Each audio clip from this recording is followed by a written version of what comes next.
오늘 학교편의 말씀은 창세기 22장 1절로 14절까지 말씀. 다 찾으신 줄 알고 저부터 한 절씩 교독하여 읽겠습니다. 1절입니다. 2일 후에 하나님이 아브라함을 시험하시려고 그를 부르시되 아브라함아 하시니 그가 이르되 내가 여기 있나이다. 여호와께서 이르시되 내 아들 내 사랑하는 독자 이삭을 데리고 모리아 땅으로 가서 내가 내게 일러준 산 거기서 내려지리라. 아브라함이 아침에 일찍 일어나 나귀의 안장을 지우고 두 종과 그의 아들 이삭을 데리고 번제에 쓸 나무를 쪼개어 가지고 떠나 하나님이 자기에게 일러주신 곳으로 가더니 세상에 아브라함이 물러들어 그 곳을 멀리 바라본지라. 이에 아브라함이 종들에게 이르되 너희는 나귀와 함께 여기서 기다려라. 내가 아이와 함께 저기 가서 예배하고 우리가 너희에게로 돌아오리라 하고 아브라함이 이에 번제 나무를 가져다가 그의 아들 이삭에게 지우고 자기는 불과 칼을 손에 들고 이삭이 그 아버지 아브라함에게 말하여 이르되 내 아버지여 하니 그가 이르되 내 아들아 내가 여기 있노라. 이삭이 이르되 불과 나무는 있거니와 번제할 어린 양은 어디 있나이까. 아브라함이 이르되 내 아들아 번제할 어린 양은 하나님이 자기를 위하여 친히 준비하시리라 하고 두 사람이 함께 나아가서 하나님이 그에게 일러주신 곳에 이른지라. 이에 아브라함이 그곳에 제단을 쌓고 나무를 버려놓고 그의 아들 이삭을 결박하여 제단 나무 위에 놓고 손을 내밀어 칼을 잡고 그 아들을 잡으려 하니 여호와의 사자가 하늘에서부터 그를 불러 이르시되 아브라함아 아브라함아 하시는지라. 아브라함이 이르되 내가 여기 있나이다 하매 사자가 이르시되 그 아이에게 네 손을 대지 말라. 그에게 아무 일도 하지 말라. 내가 내 아들 내 독자까지도 내게 아끼지 아니하였으니 내가 이제야 네가 하나님을 경외하는 줄 아노라. 아브라함이 눈을 들어 살펴본즉 한 순양이 뒤에 있는데 뿔이 풀에 걸려 있는지라. 아브라함이 가서 그 순양을 가져다가 아들을 대신하여 번제로 드렸더라. 아브라함이 그 딸의 이름을 여호와 이르라 하였으므로 오늘날까지 사람들이 이르기를 여호와의 산에서 준비되리라 하더라. 아멘. 이렇게 기도하겠습니다. 하나님, 오늘은 저희가 신년 두 번째로 하나님 앞에 예배 드립니다. 하나님, 우리가 원하는 대로, 우리가 주 앞에 소망한 대로 무엇인지 이루어지면 좋겠지만 우리의 삶은 그렇지 않습니다. 우리가 오늘 이 말씀을 통하여서 우리를 향한 하나님의 계획과 뜻이 무엇인지, 또 우리의 원하는 대로 되지 않을 때, 우리의 소망대로 되지 않을 때 우리 신앙인들은 어떤 마음을 품고 살아가야 할지 우리의 마음과 생각을 다스릴 수 있는 귀한 시간이 되도록 주님 인도하여 주옵소서. 부족한 자가 주의 말씀을 전합니다. 사사로운 인간의 정에 인간의 정치적인 이야기 하지 않고 오직 하나님의 말씀과 증거는 입술되게 도와주옵시고 말씀을 듣는 모든 자가 아멘을 화답하여 이 말씀이 우리의 생각과 마음과 중심을 뒤바꿔 하나님의 방법대로 살 수 있도록 인도하는 귀한 계기가 되게 도와주옵소서. 오늘도 예배의 시작과 끝을 주님께 부탁드리오며 우리 구주 예수님의 이름으로 기도드립니다. 아멘. 네, 반갑습니다. 오늘은 내가 원하는 축복이 아닐 수도 있습니다라는 제목을 가지고 함께 말씀을 나누기 원합니다. 네, 벌써 신축년 새해가 밝아왔습니다. 그런데도 불구하고 2020년도 우리가 코로나 때문에 참 답답하고 암담하고 아무것도 할 수 없는 시대가 이미 지나갔는데도 불구하고 새로운 2021년이 됐음에도 불구하고 코로나는 계속 진행 중에 있고 약이 나오긴 했다고 하지만 언제 일반인들까지 약이 보급될지 모르고 참 지금도 우리는 사회적 거리두기 때문에 이것도 저도 할 수 없는 참 암담한 시대에 있는 것 같습니다. 이런 시대에 우리는 이 마음을 다잡기 위해서 오늘 본문 말씀을 한번 잘 기억해 보셨으면 좋겠습니다. 하나님께서 아브라함에게 주신 축복이라는 게 단순히 그가 원했던 것들, 아브라함에게 필요한 것들을 주셨으면 좋았을 텐데 그가 원하지 않는 것들을 하나님께서는 그에게 허락하셨습니다. 오늘 본문 말씀처럼 하나님은 아브라함에게 일생일대 가장 큰 테스트를 하십니다. 바로 100세에 난 하나밖에 없는 자기 아들 이삭을 번제물로 바쳐라는 하나님의 명령이 있었습니다. 오늘 말씀 한번 살펴보도록 하겠습니다. 먼저 오늘 1절과 2절 말씀 보면 이해할 수 없는 하나님의 명령이 들어옵니다. 아브라함을 택하셔서 너의 후손을 통해 내가 천하 만민이 복을 받게 할 것이다. 너를 복의 근원으로 만들어서 네 자손이 바닷가의 모래처럼 하늘의 별처럼 많게 하실 것이다 약속하셨는데 뜬금없이 하나님은 네 아들 이삭을 번제로 하나님 앞에 제물로 바치라고 말씀하십니다. 그리고 3절부터 4절까지는 아브라함이 아마 저녁 동안 굉장히 많은 고민을 했던 것 같아요. 오늘 본문 3절 말씀을 보면 아브라함이 아침 일찍 일어나 나귀의 안장을 지우고 준비를 하는 모습을 볼 수가 있습니다. 아브라함이 아마 밤새 많은 것들을 고민하고 괴로워하면서 아마 준비를 하려고 했던 것 같아요. 1절과 2절 말씀은 하나님께서 아들 이삭을 바쳐라고 시험하신 내용이 나오고 3절과 4절에서는 아브라함이 즉시 아마 그날 저녁 내에 고민을 했던 것 같아요. 아침 일찍 일어나서 나귀의 안장을 지우고 바로 모리아 산으로 떠날 준비를 하게 됩니다. 그리고 5절부터 9절 말씀 보면 아브라함과 이삭 그의 두 종이 번제드릴 장소 제단에 도착하게 되고 10절부터 12절 말씀에서는 아브라함이 칼을 들고 실제로 이삭을 잡으려고 합니다. 그때 하나님의 천사가 나타나서 아브라함아 아브라함아 부르시며 멈춰라. 이제서야 네가 네 아들도 아끼지 않고 내 명령대로 순종하는 모습을 보니까 이제서야 네가 네 아들보다 나를 여호와 하나님을 더 경외하는 줄을 내가 이제 네 행동을 보고 알았다라고 얘기를 하십니다. 그리고 우리가 잘 아는 여호와 이레 13절과 14절 말씀 보면 아브라함이 번제드릴 순양을 하나님께서 미리 준비하시고 그 순양을 하나님께서 대신 보내셔서 아브라함이 순양을 가지고 하나님 앞에 번제를 드리게 됩니다. 오늘 말씀을 보면 우리가 이해할 수 없는 많은 것들이 있습니다. 그 중에 하나가 왜 하나님이 인신제사를 요구하셨지? 왜 사람을 죽여서 사람을 제물로 예배드리자고 하셨지? 오늘날 정서로 생각하면 우리가 이것을 이해할 수가 없는데 여러분 성경은 이 창세기는 약 3000에서 4000년 전에 쓰여진 거기 때문에 오늘날의 문화와 정서로 이해하려고 하면 절대 이해할 수가 없기 때문에 과거 3000년 전, 4000년 전 메소포타미아 지역에 있었던 문화와 정서를 가지고 이해해야지만 이 창세기에 있는 내용을 이해할 수 있습니다. 방금 말씀드린 것처럼 인신제사, 사람을 죽여서 예배드리고 제사드린 것은 우리가 토라, 모세 율법에 보면 이미 이것은 하지 말라라고 하나님께서 명령을 해놨어요. 그런데 토라, 율법이 나오기 전 모세를 통해서 창세기, 출애굽기, 레위기, 민수기, 신명기에 쓰여지기 전에 이 창세기 족장시대 때 하나님께서 특별하게 아브라함에게 테스트를 하십니다. 그것도 하나밖에 없는 자기 아들 이삭을 죽여서 각을 떠 불로 태워 번제로 제사를 드리라고 명령을 하십니다. 이해할 수가 없어요. 자, 그러나 고대 근동 약 3000년 내지 4000년 전부터 계속 되어왔던 제사 중에 하나의 방법이 바로 인신제사입니다.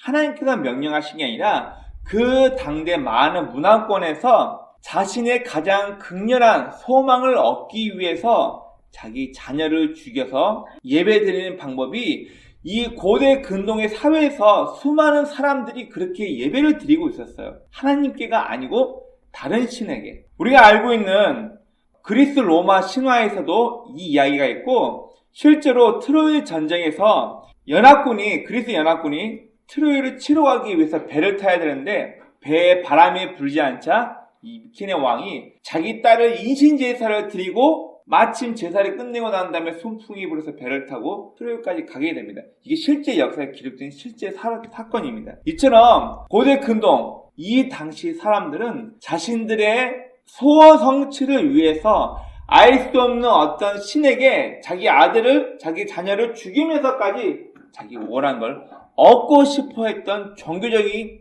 마음이 강했던 시대가 바로 이 고대 근동의 시대입니다. 하나님이 분명 막으셨습니다. 하지 말라고 성경에 나와 있어요. 그러나 토라, 하나님의 율법이 기록되기 전인 이 창세기에서는 하나님께서는 아브라함을 어떤 방법으로 테스트하시냐면 네 주변의 수많은 사람들은 자기 소원을 이루기 위해서 자기 아들을 잡아 죽이고 이렇게 한다. 네가 진짜로 나를 얼만큼 사랑하는지, 네가 얼만큼 내가 너에게 하는 명령을 순종하는지 순종하지 않는지를 보기 위해서 그 당시에 사람들이 행하고 있던 자신의 열망을 이루고자 하는 인신제사의 방법을 아브라함에게 요구하면서 네가 정말 나의 말을 듣고 순종하는지 안 하는지를 확인하시기 위해서, 그를 테스트하시기 위해서 아브라함에게 그 아들 이삭을 바치라고 말씀하십니다. 여러분, 이제 인신제사는 더 이상 없는 겁니다. 이 창세기에만 하나님의 율법이었던 토라가 완성되기 이전에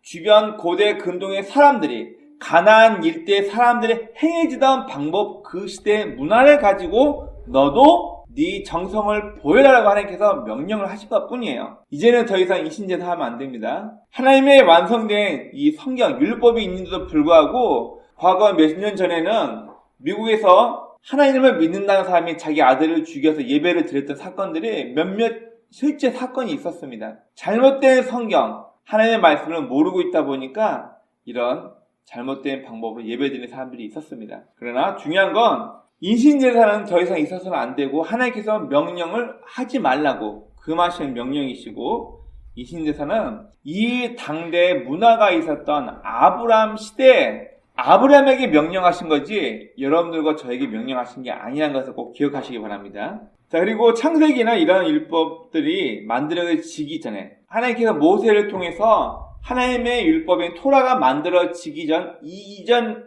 문화를 가지고 하나님께서 아브라함에게 테스트하신 거라는 것을 여러분들이 기억하시면 됩니다. 구약 성경에는 아버지의 죄 때문에 아들을 심판하지 말라, 그리고 아들이 지은 죄 때문에 그의 부모를 심판하지 말라라고 이미 성경에 기록되어 있습니다. 성경이 기록되기 이전 시대에 사람들이 가지고 있던 가치관, 성경이 없었던 시대에 사람들이 신에게 제사드리고 자기가 원하는 걸 얻기 위해서 자기의 아들까지도 번제물로 드렸던 그 시대의 문화를 가지고 하나님은 아브라함을 테스트하신 것이지, 아들을 죽여서 네 원하는 소원을 성취해라, 그런 말이 아니라 아브라함의 믿음, 그가 얼마나 하나님을 아끼고 하나님의 말씀에 순종했는지 여부를 확인하시기 위해서 그에게 테스트하신 겁니다.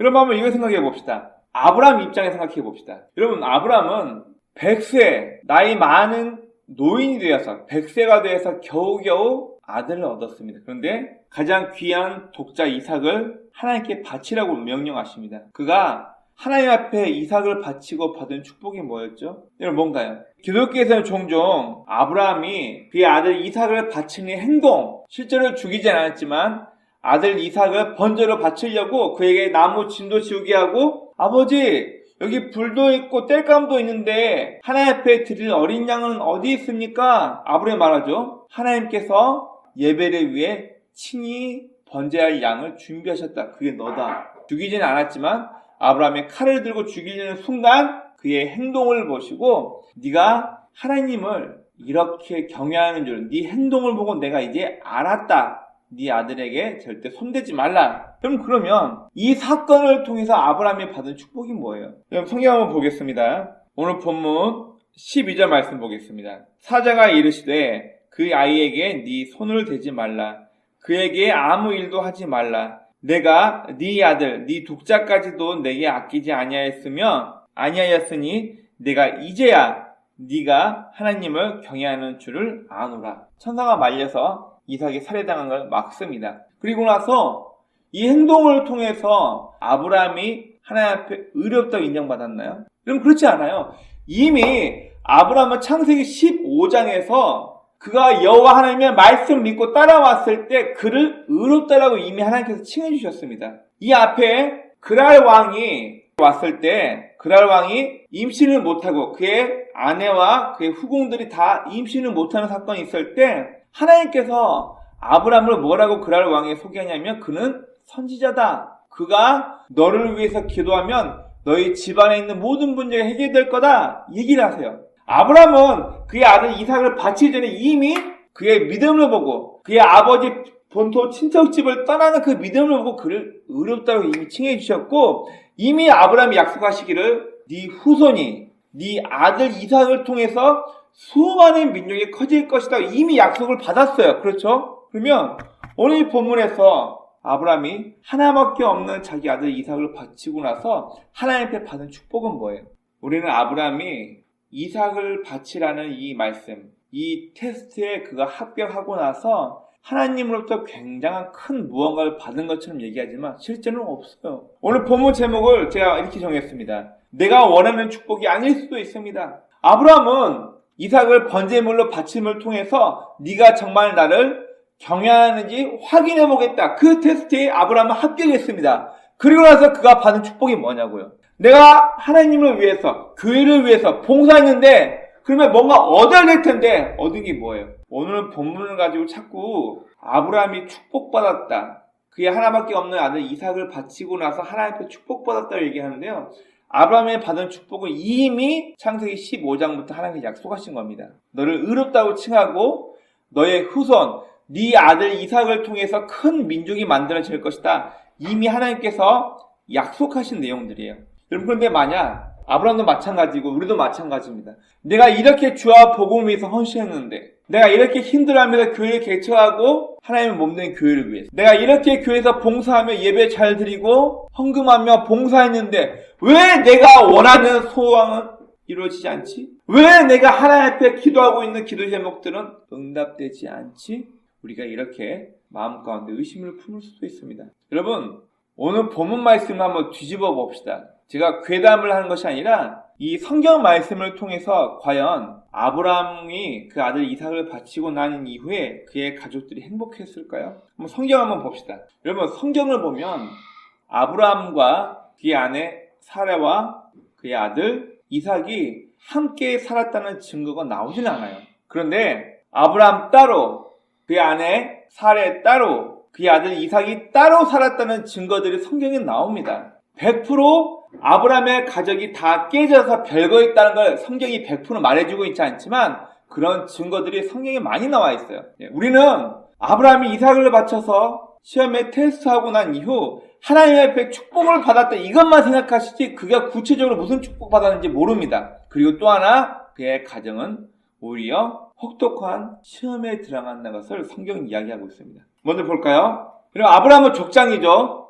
족장은 자기의 자녀들 가운데 한 명을 상속자로 지목하고 난 이후에 자기 재산의 75%, 예를 들면 아들이 셋이 있습니다. 그러면 상속자를 아버지가 고르는 거예요. 자신이 노를 맡길 수 있는 믿음직스러운 아들을 한 명을 고르는 겁니다. 3명의 아들 중에 예를 들어서 한 명을 아버지가 골랐어요. 그러면 상속자로 고른 아들에게 전 재산의 절반을 이미 먼저 주고 나머지 50을 가지고 3명의 아들이 똑같이 나눕니다. 그러면 상속자이 몇 프로가 가는 거예요? 약 75%의 재산이 가는 겁니다. 무슨 얘기 드시나요? 그러면 아들이 셋 있다고 하면은 상속자는 아버지가 계속 남겨놓고 살고 나머지 아들들은 결혼과 동시에 그 아들이 가져갈 재산을 주고 내보냅니다. 다. 여러분, 우리 누가복음 19장 20장 말씀에 보면은 돌아온 탕자의 비유가 나오죠. 돌아온 창자. 자, 그러면 큰아들은 아버지의 상속자였기 때문에 계속 아버지와 함께 살고 있고 탕자는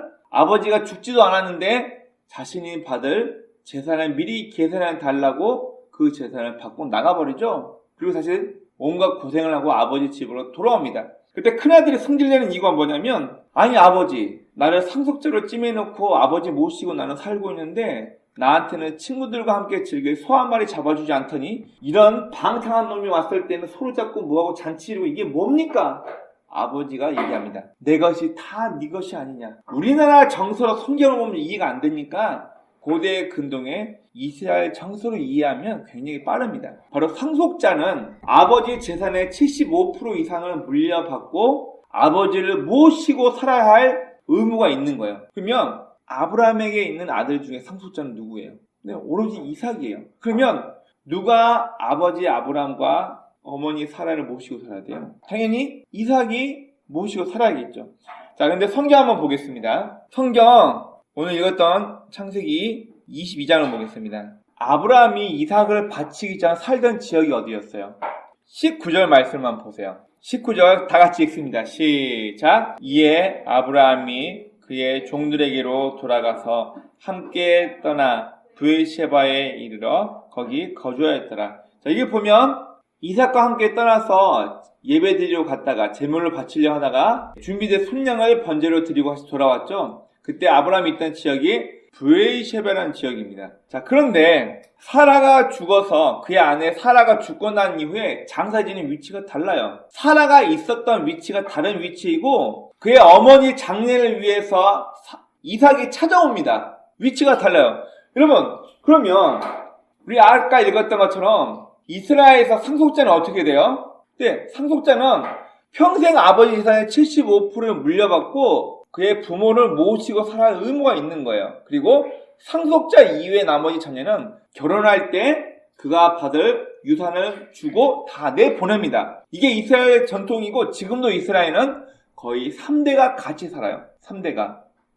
그런데 분명 창세기 22장 19절 말씀을 보면 아브라함이 살고 있던 거처가 브에셰바로 돌아왔다 얘기하고 있죠. 근데 그 다음 장인 창세기 23장 2절을 보세요. 사라가 어디서 죽었나? 자, 창세기 23장 2절 말씀 보세요. 사라가 가나안 땅 헤브론 곧 기럇 아르바에서 죽음에 아브라함이 들어가서 사라를 위하여 슬퍼하며 애통하다가 왜 갑자기 아브라함은 브에이샤바의 장막을 지고 살다가 헤브론에서 그가 죽었다 얘기하고 있습니다. 성경은 정확히 두 부부가 별거했다라고 말하고 있지 않습니다. 그리고 아브라함이 유목민이었기 때문에 이쪽에 가서 장막치고 살다가 또 저쪽 가서 장막치고 살 수도 있어요. 제가 이렇다라고 정확히 말씀드리고 있는 게 아니라 성경에 있는 이 사건들을 한번 보시면서 여러분들이 아브라함이 하나님께 받은 축복이 그가 요구했던 대로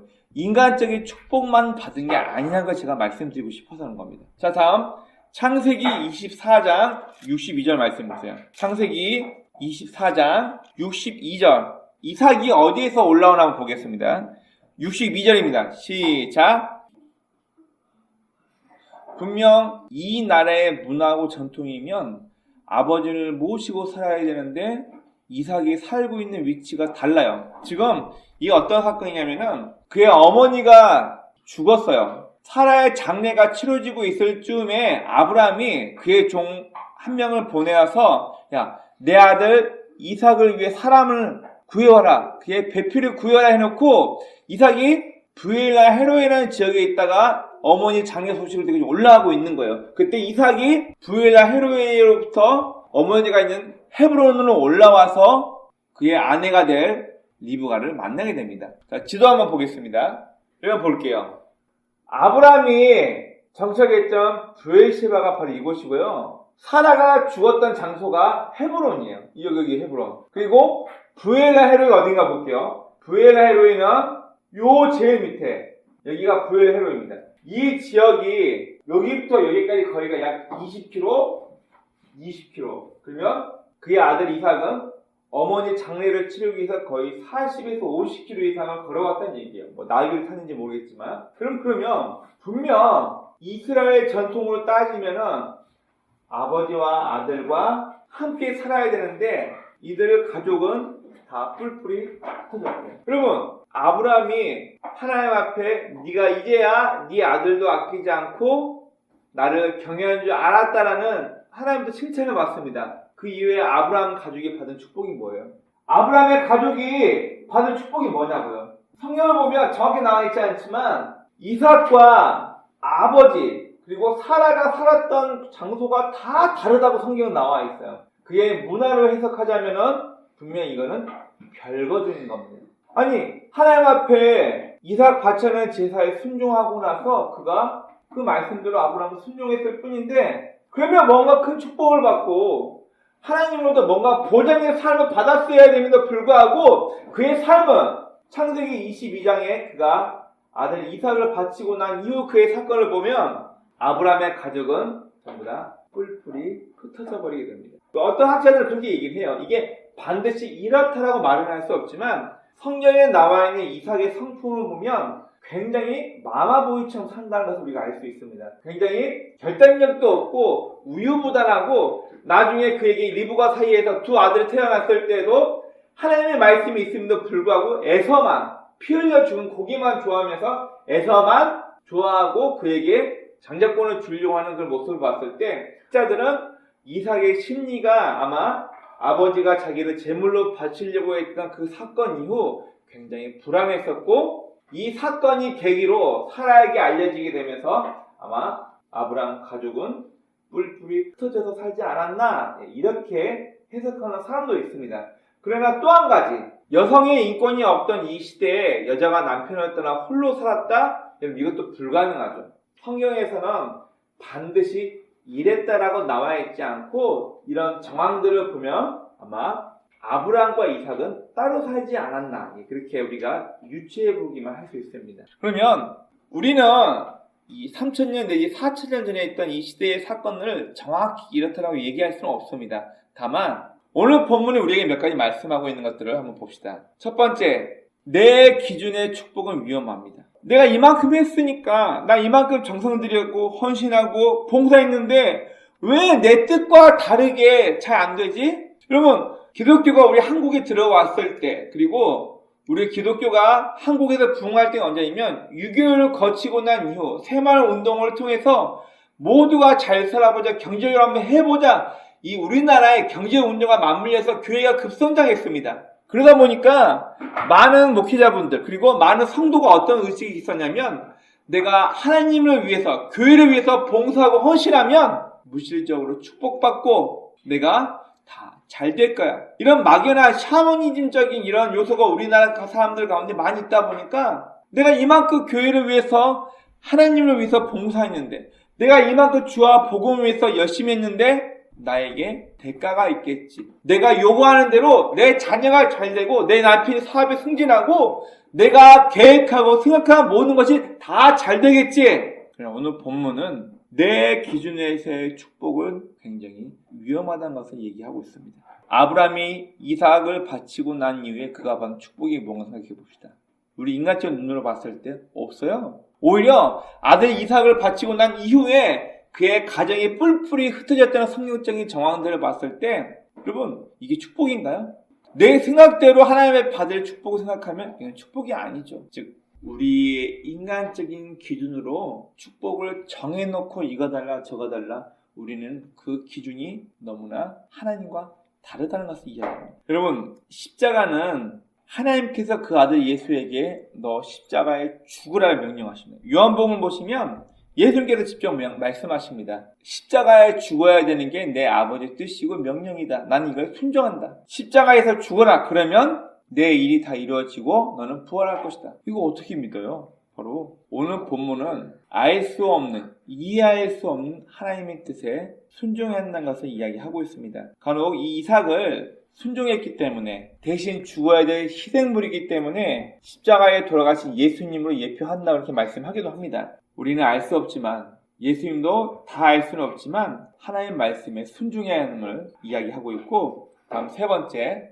여러분 창세기는 족장이었던 아브라함, 이삭, 야곱 이들의 이야기이긴 하지만 이들이 주인공이 아니에요. 이들을 하나님께서 어떻게 인도하고 이끌어 가셨는가를 보여주기 위한 하나님께서 이들의 삶에 하나님께서 선택한 민족을 어떻게 그들의 삶 가운데 관여하시고 이들을 기다리시면서 어떻게 이들을 설득해 가시는지 하나님의 방법을 보여주기 위한 것입니다. C.S. 루이스가 쓴 책 중에 설득하시는 하나님한테 그런 책이 있습니다. 루어 오브 갓 하나님의 회유하심. 우리가 낚시할 때 루어 낚시라고 혹시 기억하시나요? 네, 물고기 모양을 만들어서 물고기를 홀리는 거예요. 루어, 이끌다, 홀리다. 이 제목을 써서 루어 오브 갓 하나님께서 나를 회유하신다. 나를 이리 와라 저리 와라 끌고 가시는 그런 이야기예요. 우리의 계획과 우리의 생각이 중요한 게 아니라 결국은 하나님께서 우리에게 벌어지는 여러 가지 사건들을 통해서 사람을 만들어 가신다는 거예요. 여러 가지 정황과 역사적인 사건들을 통해서 하나님께서 하나님의 사람들, 하나님의 방법대로 이들을 만들고 계시다는 것을 이야기하고 있습니다. 다음 네 번째, 여러분 율법을 이해하는 것 바로 하나님의 의를 아는 것입니다. 여러분 창세기는요 많은 분들이 오해하는 게 이 땅이 만들어지고 나서 족장들에 의해서 이러해서 이스라엘 백성들이 커졌구나. 단순히 한 나라의 역사만 말해주고 있는 것이 아니라 여러분 창세기 자체가 토라라는 말 자체가 물 흘러가듯이라는 뜻이에요. 원어가. 무슨 얘기냐면 하나님께서 인간에게 요구하는 삶의 방법이 무엇인지를 창세기를 통해서 우리에게 보여주기 원하시는 거예요. 여러분, 족장들이 다 승리했나요? 아브라함과 이삭과 야곱과 그의 후손들이 다 하나님 말씀대로 살았나요? 그게 아니라 이런 대표적인 족장들을 통해서 하나님께서 인간을 어떻게 다듬어 가시는지, 하나님께서 선택한 이 사람들을 어떻게 만들어가고 계신지를 우리에게 보여주고 있는 것입니다. 그럼 이런 질문을 한번 해보고 싶습니다. 모든 걸 덮어두고 맹신하는 종교, 그리고 이해하고 발견해가는 신앙, 이 둘 사이를 우리가 생각해 봅시다. 여러분, 맹신이란 말이 뭔가요? 맹신.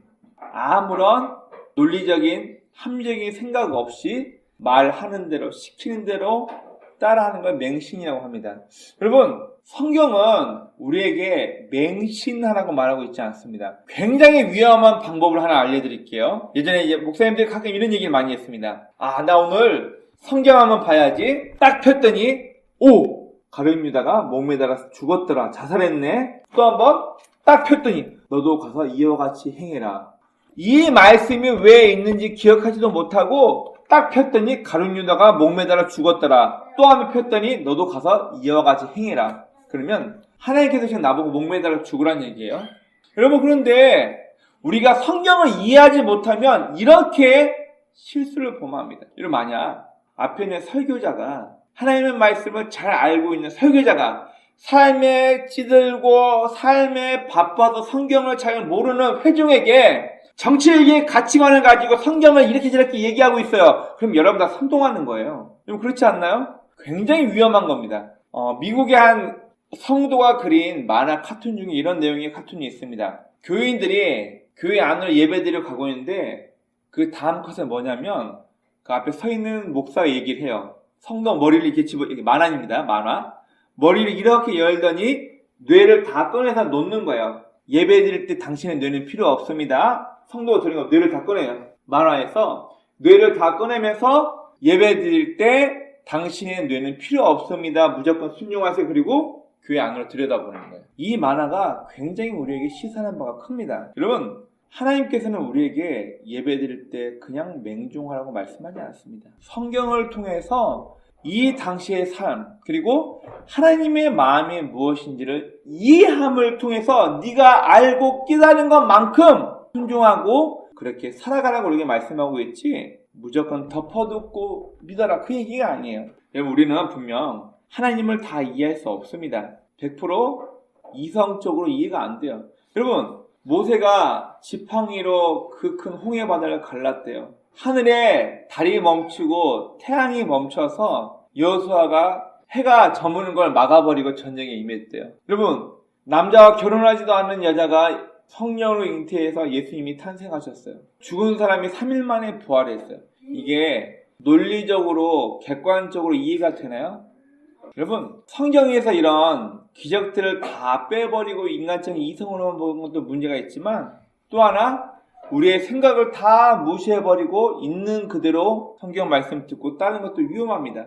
제가 초반에 말씀드린 것처럼 아브라함이 이삭을 바쳤던 이 사건 때문에 실제로 미국에서 자기 아들을 죽여 토막내고 번제로 드린 사건이 몇 차례 있었어요. 왜요? 성경을 이해하면서 그 당대의 문화와 사건, 하나님의 마음이 어땠을까를 우리에게 주신 이성을 통해서 생각하고 움직여야 되는데, 이삭이, 아브라함이 가서 이삭을 바쳤대. 갑자기 내 귀에, 내 음성에, 네 아들 이삭을 바치면 네 사업 성공하게 해줄게. 네 하나밖에 없는 아들 이삭을 바치면, 네 아들을 바치면, 네 딸을 바치면, 네 지금 그 문제 해결해줄게. 자꾸만 머릿속에 이런 생각을 들면서 실제로 이런 범죄를 저지르는 기독교인들이 몇 명이 있습니다. 우리는 100% 하나님을 다 이해할 수 없지만 이 기록된 성경을 통해서 하나님의 마음이 무엇인지, 그리고 과거의 사람들이 이러이러한 행동과 선택을 했을 때 하나님께서 이들을 어떻게 훈련하며 가시는지를 이해하기 위해서 우리가 성경을 보는 겁니다. 토라, 모세오경이라는 말은 저 개인적으로 별로 좋아하지 않습니다. 여러분, 토라는 인간들을 가르치고 훈련하시기 위한 하나님의 율법이지 모세를 통해서 쓰였다. 물론 맞는 얘기이지만 모세오경이라는 말보다는 하나님께서 인간에게 주신 율법, 인간을 가르치고 훈련하기 위한 하나의 교육서라고 보시면 될 것 같습니다. 이 토라는 율법의 핵심을 사람들에게 알려주기 위해서, 사람들이 이해할 수 있는 언어, 그 당대에 살고 있는 사람들이 쉽게 접근하기 위해서 그들의 방법으로, 그들의 언어로, 그들의 문화로 그들을 교육하는 하나님의 율법, 하나님의 마음을 알려주시기 위한 것이 바로 토라입니다. 이 설교 준비하면서 우리가 잘 알고 있는 문구 하나 알려드리겠습니다. 삶이 그들을 속일지라도 슬퍼하거나 노여워 말라. 이 얘기 많이 들어보셨나요? 이 이야기는 19세기를 살았던 1799년부터 1837년까지 살다 죽은 러시아의 유명한 알렉산드르 푸시킨, 이 사람이 한 얘기입니다. 이 푸시킨이라는 사람은 그다지 좋은 삶을 살지 않았습니다. 이 푸시킨이 살고 있던 시대는 법적으로 결투에서 누군가를 죽이는 이 결투 문화를 범죄로 정해놓고 결투하지 못하게 했음에도 불구하고 자기 명예 때문에 너 나를 기분 나쁘게 했어, 너 우리 집안을 모욕해서 너 나랑 결투하고 칼이나 총으로 사람을 쏴 죽이면서 자기의 명분을 삼아서 정당함을 살해를 통해서 이루려고 했던 예전 시대의 한 방법입니다. 여러분, 이 푸시킨이라는 사람은 시인임에도 불구하고 결투를 20번 이상이나 받은 사람으로 유명합니다. 그리고 이 푸시킨의 아내 나탈리아라는 여자가 있는데, 이 여자가 너무나도 아름다워서 러시아의 황제가 푸시킨의 아내를 빼앗으려고, 그리고 이미 결혼했음에도 불구하고 푸시킨의 아내였던 나탈리아를 사람들이 둘 사이를 갈라놓고 이 여자를 차지하기 위해서 거짓된 편지도 엄청 많이 받고요. 심지어 아내를 빼앗겠다는 결투를 받기도 합니다. 여러분, 그 정도로 이 사람은 안타까운 인생을 살았다고 볼 수 있죠. 근데 이 사람이 그의 문화에, 그의 당대에는 사람들이 결투를 통해서 서로 죽이고 자기의 정당함을 사람들한테 알리려고 살인을 선택했습니다. 말 그대로 남을 죽이는 건데 결투하겠다, 결투장을 보내고 정당하게 그 사람을 죽이는 거예요. 삶이 그대를 속일지라도 슬퍼하거나 노여 말라. 여러분, 어쩌면 우리가 원하는 대로, 내가 계획한 대로 하나님께서 날 도와주시면 좋겠어요. 내 소망대로 내가 갖고 싶은 것, 내가 원하는 것, 내가 계획하는 것 하나님께서 다 주셨으면 좋겠어요. 그러나 여러분, 하나님은 그런 분이 아닙니다. 오늘 우리가 읽었던 이 본문 말씀을 통해서 아브라함이 그 아들 이삭을 바쳤지만 네가 하나밖에 없는 네 아들 이삭을 나에게 바쳤구나. 네가 이제야 여호와 하나님을 경외하는 줄 내가 이제 알았다. 하나님 앞에 인정받았지만 아브라함이 받는 축복이 뭐냐고요. 인간적으로 그가 받는 축복 없어요. 이미 창세기 15장에서 너를 의롭다고 칭해주고 네 아들을 통해서, 네 자식을 통해서 천하 만민의 복을 받고 네 후손이 바닷가의 모래처럼 하늘의 별처럼 많아질 것이 이미 약속을 받았어요. 그가 이삭을 바치고 난 이후에 받은 축복은 없습니다.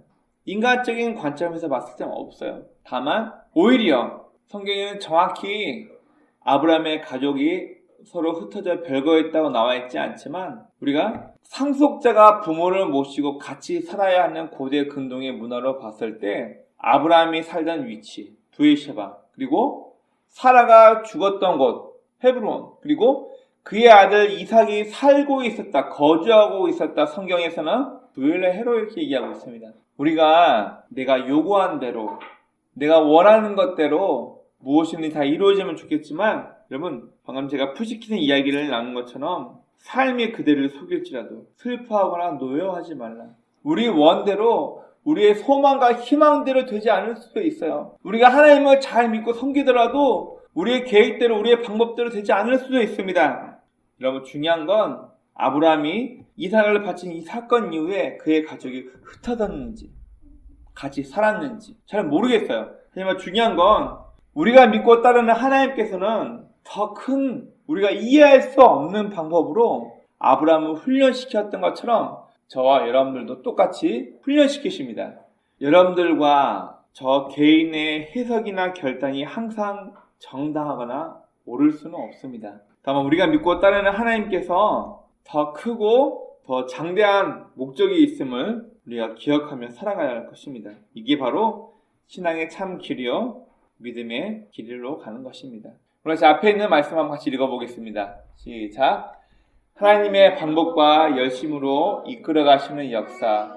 그 속에서 하나님의 뜻을 온전히 이해할 수 없어도 신뢰하는 것, 믿음으로 사는 것입니다. 오늘 같이 오늘 말씀을 기억하면서 함께 기도하겠습니다.